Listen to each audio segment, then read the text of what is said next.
नमस्कार। कार्यक्रम आंखें में आपका स्वागत है। आज के इस अंक में आपको दिखाएंगे हमारे ही समाज के एक ऐसे अंग की जिसे हम ट्रांसजेंडर के रूप में जानते हैं। साथ ही आपको ले चलेंगे अगम कुआं और आपको बताएंगे कि किस तरह बड़ों के साथ साथ बच्चों में भी लगातार फैल रहा है माउथ कैंसर।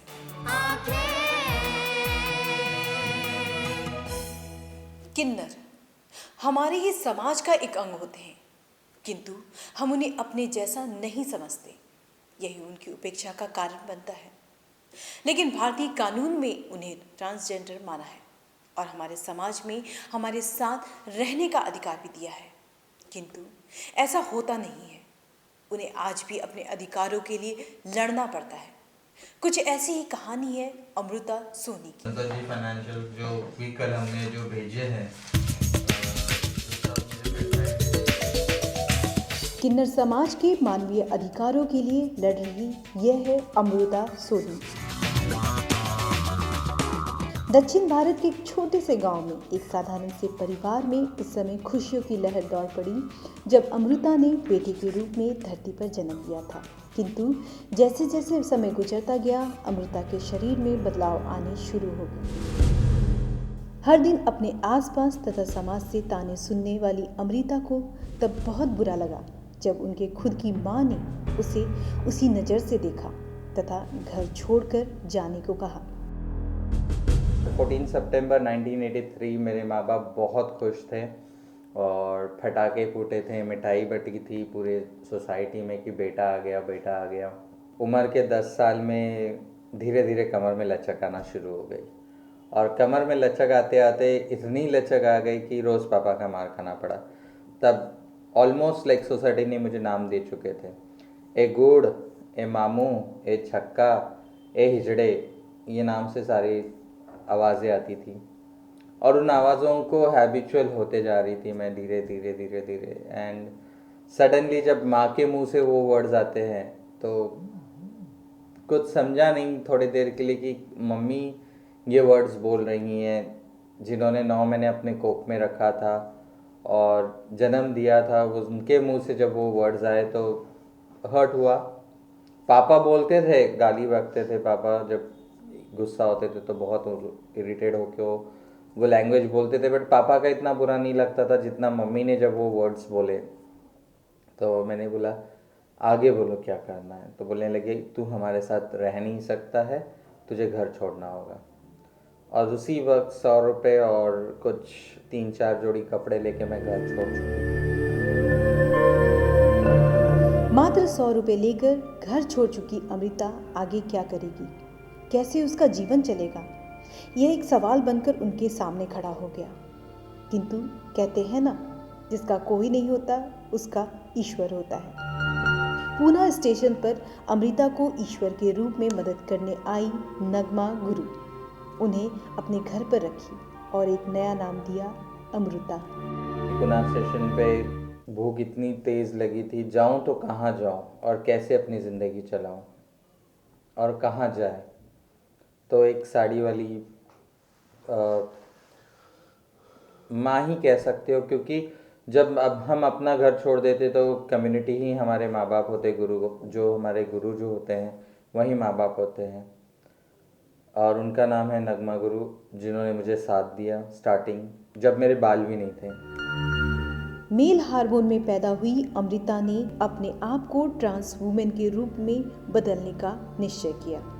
अमृता का सपना तब पूरा हुआ जब अमृता की शादी बौचौर्य माता के साथ कर दी गई।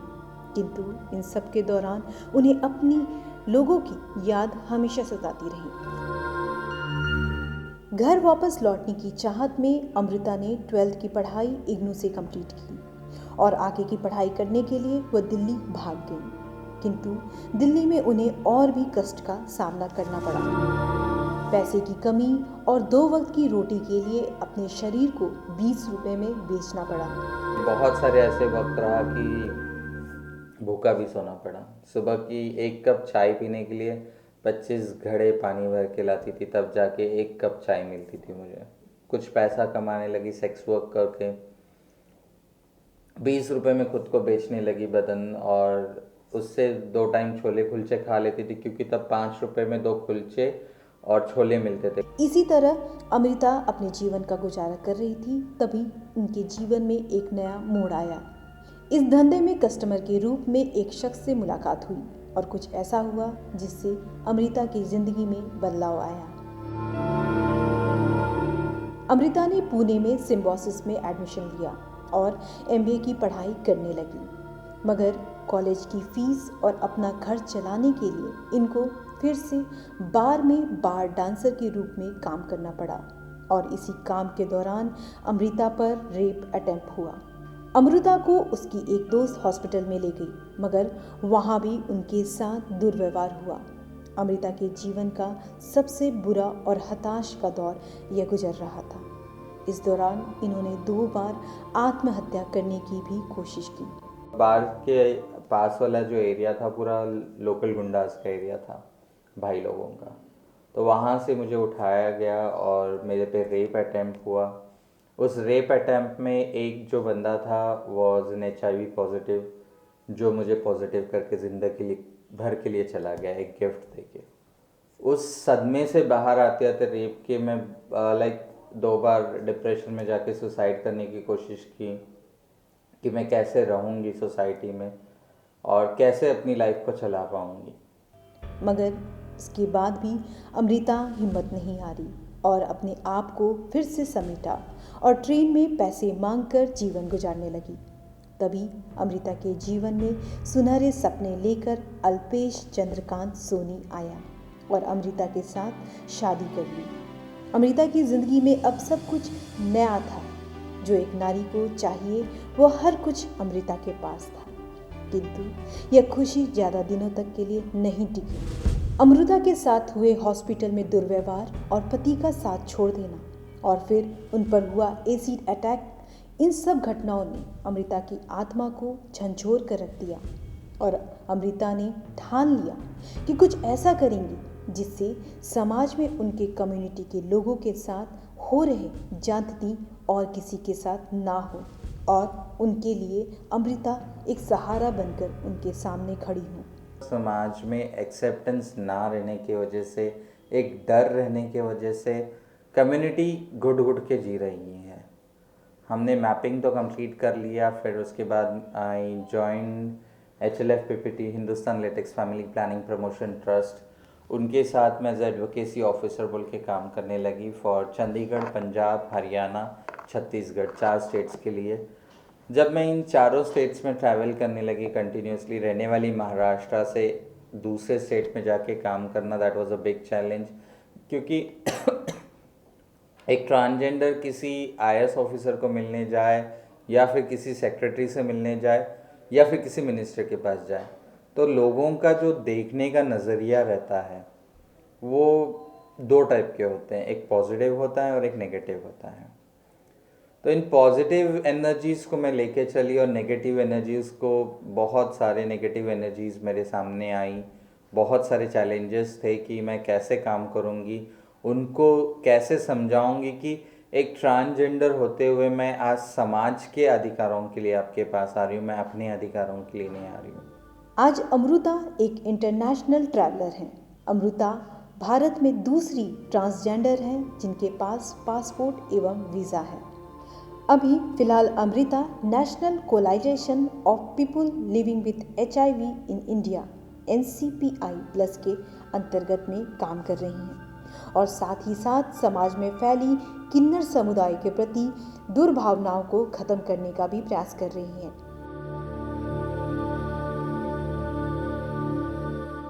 हमारे समाज का एक अंग होते हुए भी हम इन्हें एक अलग नज़रिए से देखते हैं।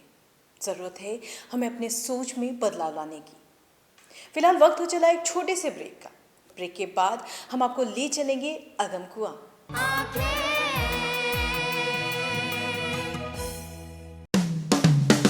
Lohia Nagar Mount Carmel high school एक ऐसा स्कूल जहां उपलब्ध है हाईटेक क्लास की facility, upgraded library, smart class facility, lab and computer class की फैसिलिटी के साथ हॉर्स राइडिंग की भी सुविधा। इसके अलावा बच्चों के खेलने के साथ आने जाने की भी सुविधा। एडवांस सुविधाओं से लैस Lohia Nagar Mount Carmel high school, Gayatri Mandir road, Kankarbagh, Patna. आपके रक्त की एक बूंद किसी की जिंदगी बचा सकती है। तो आइए हम सब मिलकर रक्तदान करें। रक्तदान महादान, जनहित में जारी।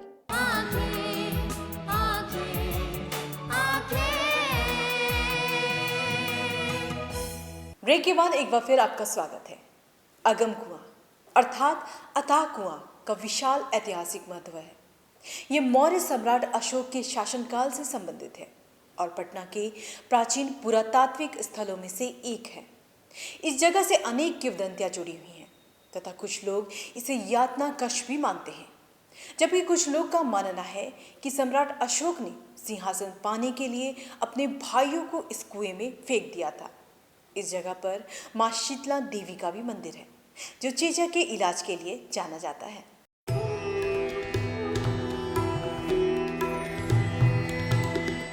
बिहार की राजधानी पटना में स्थित है रहस्यमयी अगम कुआं।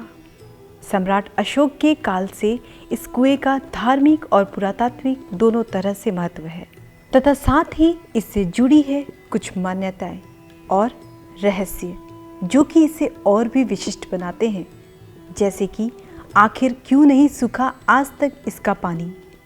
क्या इसमें दबा था सम्राट अशोक का खजाना?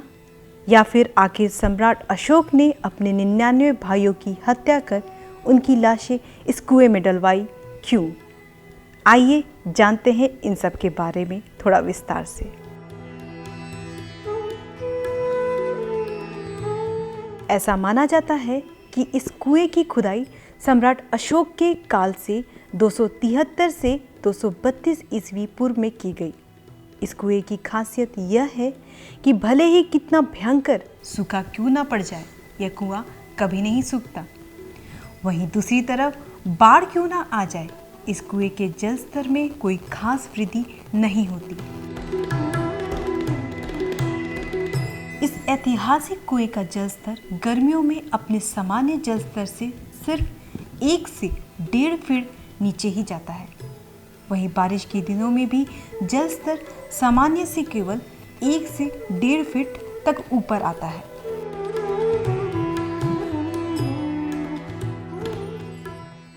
इस कुएं की एक और खासियत यह है कि इसके पानी का रंग बदलता रहता है।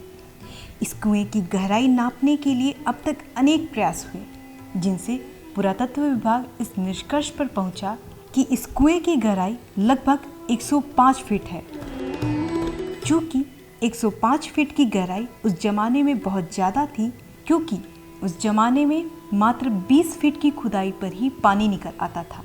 इसलिए इस कुएं का नाम अगम कुआं पड़ा। अगम का मतलब होता है पाताल से जुड़ा हुआ।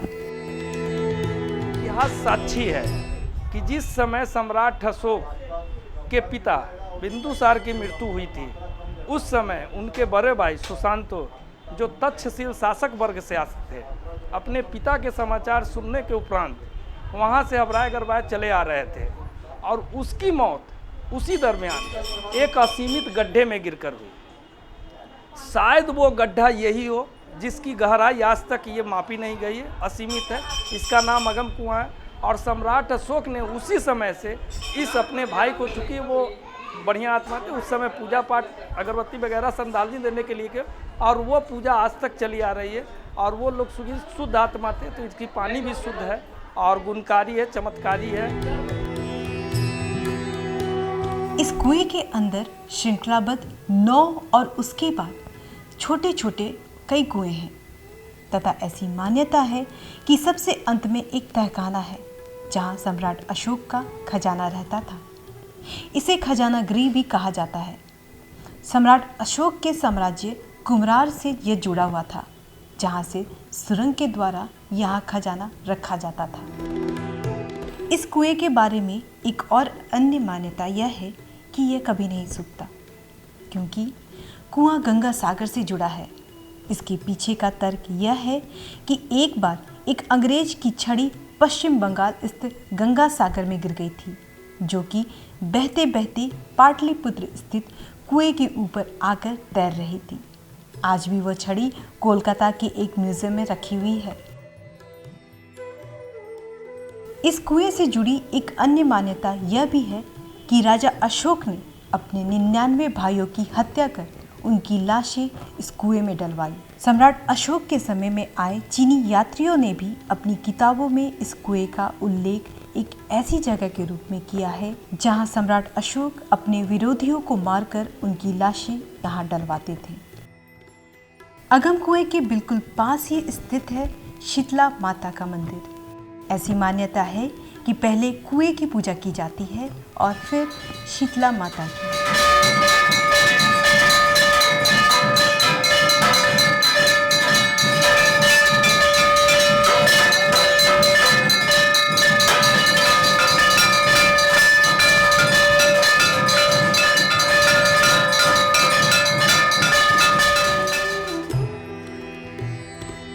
रोजाना यहाँ अनेकों भक्त कुएं की पूजा करने आते हैं।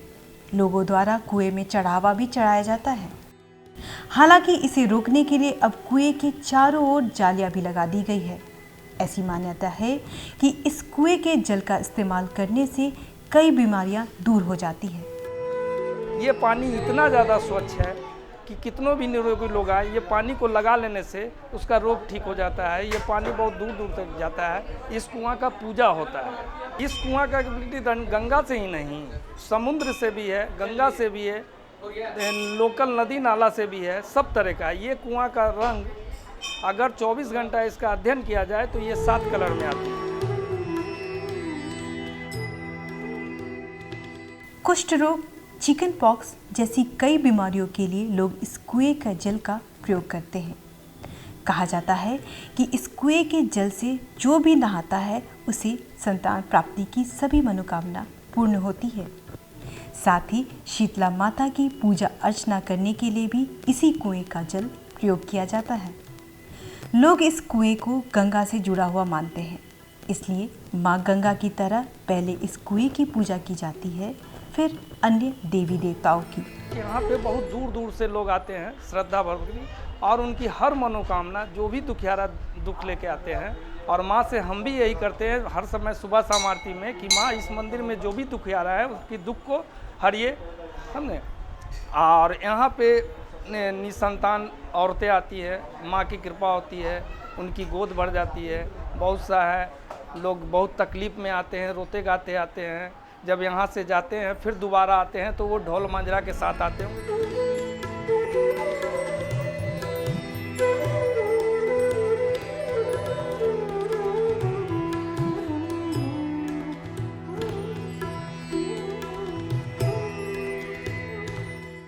पटना का ये अगम कुआं अपने साथ कई ऐतिहासिक घटनाओं को समेटे हुए है, साथ ही इसका धार्मिक महत्व भी है। फिलहाल वक्त हो चला एक और छोटे से ब्रेक का। ब्रेक के बाद हम आपको दिखाएंगे कि किस तरह बड़ों के साथ साथ बच्चों में भी फैलता जा रहा है mouth cancer. Gyansthali high school, जहां दी जाती है हाईटेक क्लास की फैसिलिटीज, खेलने की सुविधा, स्मार्ट क्लास की सुविधा, लेटेस्ट किताबों वाली लाइब्रेरी की सुविधा, लैब की सुविधा, बच्चों के लिए कंप्यूटर क्लासेस की सुविधा, साथ ही आने जाने की facilities. Gyansthali high school, Alamganj, Patna.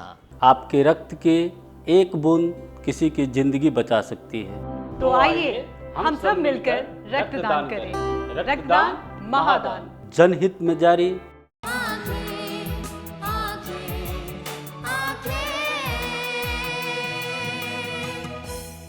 Break के बाद एक बार फिर आपका स्वागत है।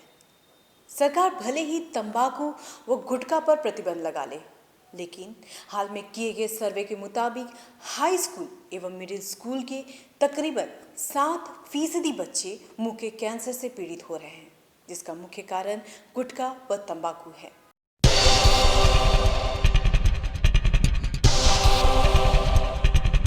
आज पूरे प्रदेश में भले ही गुटखा तंबाकू पर रोक है, लेकिन किसी भी चौक चौराहे पर यह आसानी से उपलब्ध है, जिसके लत के शिकार आज के युवा पीढ़ी हो रहा है। यही लत बच्चों के लिए जानलेवा साबित भी हो रही है। Patna dental college and hospital के द्वारा हुए एक सर्वे में यह खुलासा हुआ है। सर्वे के मुताबिक मिडिल स्कूल से लेकर हाई स्कूल तक के तकरीबन 7% बच्चे दांतों के सड़न और मुंह की समस्या से पीड़ित हैं, जो धीरे धीरे मुंह के कैंसर का रूप धारण कर सकती है, जो कि बेहद खतरनाक संकेत है।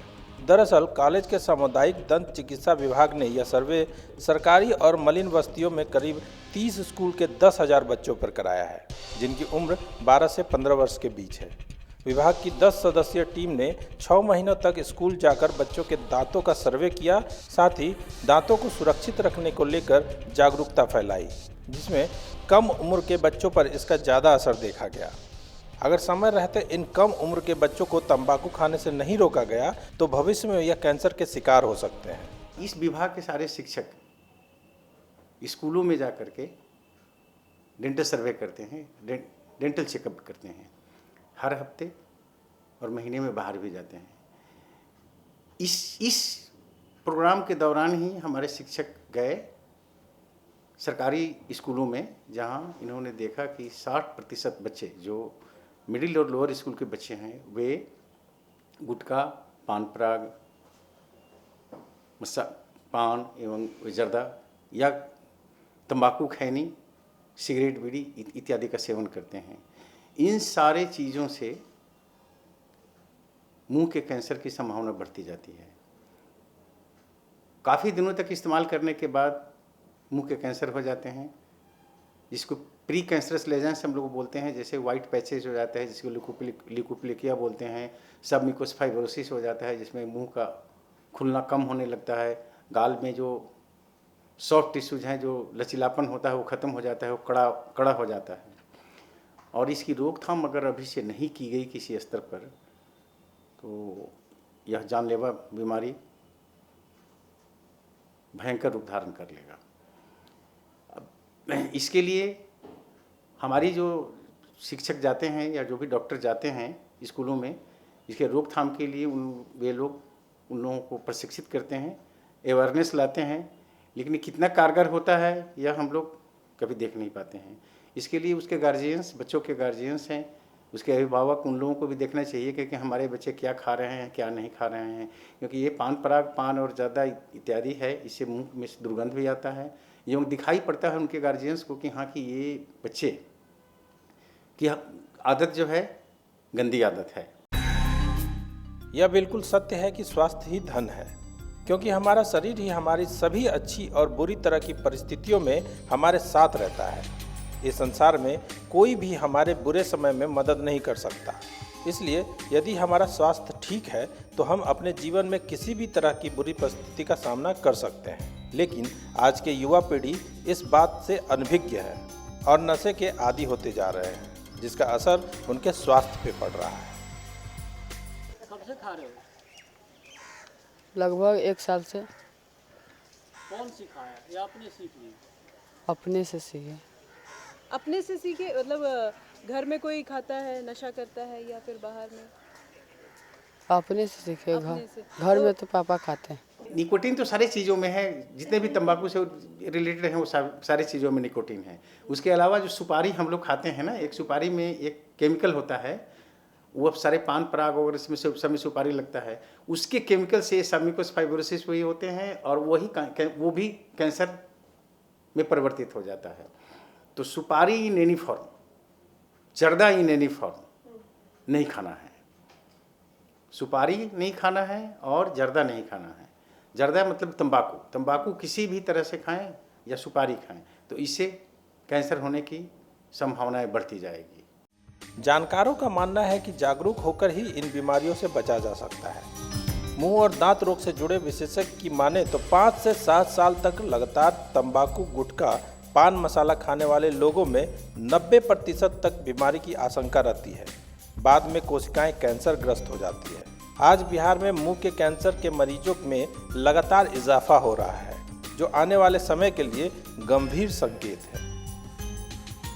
अशिक्षा के चलते भी ओरल कैंसर के रोगी बढ़ते जा रहे हैं।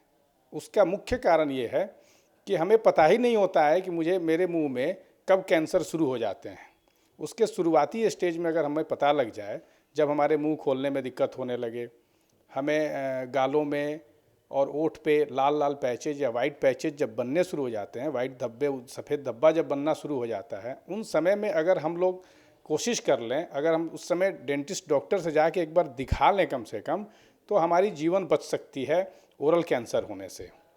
अभी रिपोर्ट सर्वे भी आ रहा, प्रायः WHO का, यूनिसेफ का भी सर्वे आते रहता है कि सबसे ज़्यादा ओरल कैंसर से लोग जूझ रहे हैं। तो उसके लिए अवेयरनेस सरकार भी चलाती है। तंबाकू, गुटखा, इन सब चीज़ों पे सरकार के द्वारा बॉन्ड किया गया है, रोका गया है। शराब को बिहार में खासकर बंद कर दिए गए हैं। गुटखा लोग खाते हैं, उस पर भी बड़ा सा चेतावनी दिया रहता है कि यह शरीर के लिए हानिकारक है। उसके बावजूद भी आज की युवा पीढ़ी में एक फैशन बन गया है। बड़े लोग बड़े बड़े कंपनियों में काम कर रहे हैं, इंजीनियर हैं, अच्छे पोस्ट पे काम करते हैं, लेकिन उनकी हैबिट है, वो अपने आप को शो अप करने में गुटखा खा के और रात में सो जाते हैं, सिगरेट पी के रात में सो जाते हैं, न ब्रश करते हैं न कुल्ली करते हैं, जिसके कारण उनके मुंह में फिर कैंसर का लीजन शुरू हो जाता है। बहरहाल सरकार के साथ साथ स्वयंसेवी संस्थाओं के द्वारा बच्चों के स्वास्थ्य के उचित देखभाल के लिए कई योजनाएं चलाई जा रही है, लेकिन इसका असर कम ही देखने को मिल रहा है। ऐसे में ज़रूरत है सरकार को और ठोस पहल करके उचित समाधान ढूंढने की।